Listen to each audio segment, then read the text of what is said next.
Dr. Ben Bikman, Insulin at the Center. Part 1, Defining Insulin Resistance. From Low-Carb Down Under YouTube channel, November 14th, 2020. Most people don't die with diabetes as the main cause. It's not that diabetes has killed them.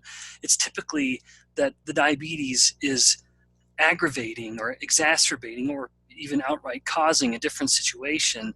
And so I've indicated that here, really, I think helping us appreciate the relevance of diabetes well beyond its narrow, small, little, the confines of diabetes itself. It touches on so many different disorders, heart disease, cancer being right at the top of the most lethal of these diseases. A 2019 study of U.S. adults showed that 88% are metabolically unfit. So only 12% of adults in this survey were okay in all 5 of these areas. So a narrow enough waist circumference, a normal blood pressure, normal blood levels of HDL cholesterol, triglycerides, and glucose. So that's how they define metabolic health. What is insulin resistance? If I'm putting it at the middle of that insulin resistance syndrome, let's define it. Let's get to know the villain here in this story. Now, insulin is a hormone that's flowing through all of our blood. It's made from the pancreas, unless we are a type 1 diabetic. Then we have insulin flowing through the blood all the time. Every cell in the body has insulin receptors, and I mean every cell, bones, muscles, from the bottom of our feet to the hair on the top of your head, we've got insulin receptors. Now, insulin will bind this receptor. It's essentially a door that only insulin can knock on. Insulin will come and knock on that door, and then just as if we were knocking on the door of someone's house, someone will come and answer the door, or something happens inside the home because of that knocking door. So I'm just going to call this action. Really, whatever the action is depends very heavily on the cell. Insulin will do something differently at a liver cell as opposed to a kidney cell, as opposed to a neuron. So there are different effects. I'm just calling it action. So insulin comes and binds the insulin receptor, then there is a cellular action. Now, one prominent action in the body is that glucose that is outside the cell will be ushered into the cell. It will, if you will, it will walk in the door that insulin allows to be opened.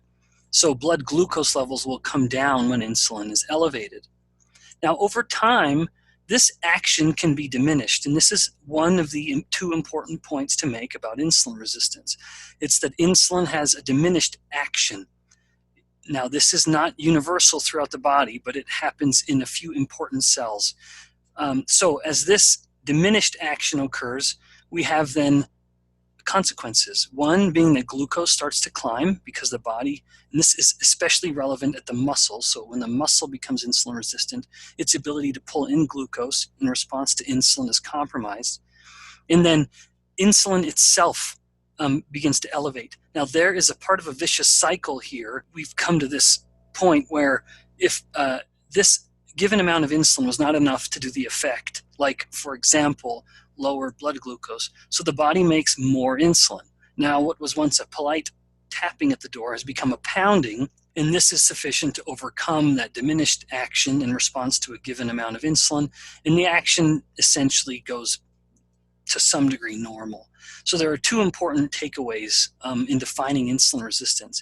One is that some events or actions within the cell are compromised in response to insulin. And then second, and this is often overlooked, but it is an essential part of the definition of insulin resistance, and that is that blood insulin levels are actually elevated, so a hyperinsulinemia. Blood insulin levels are elevated.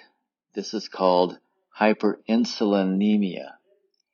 Abnormally high levels of insulin, and it is directly linked to type 2 diabetes. This is the normal situation, the healthy scenario, where glucose is normal and insulin is normal. But in insulin resistance, it is importantly that glucose is normal, but insulin is not. This is insulin resistance. Essentially, more insulin is required to keep glucose at a normal level. Insulin resistance. Glucose levels are normal, but insulin levels are too high. More insulin is required to keep blood glucose levels normal.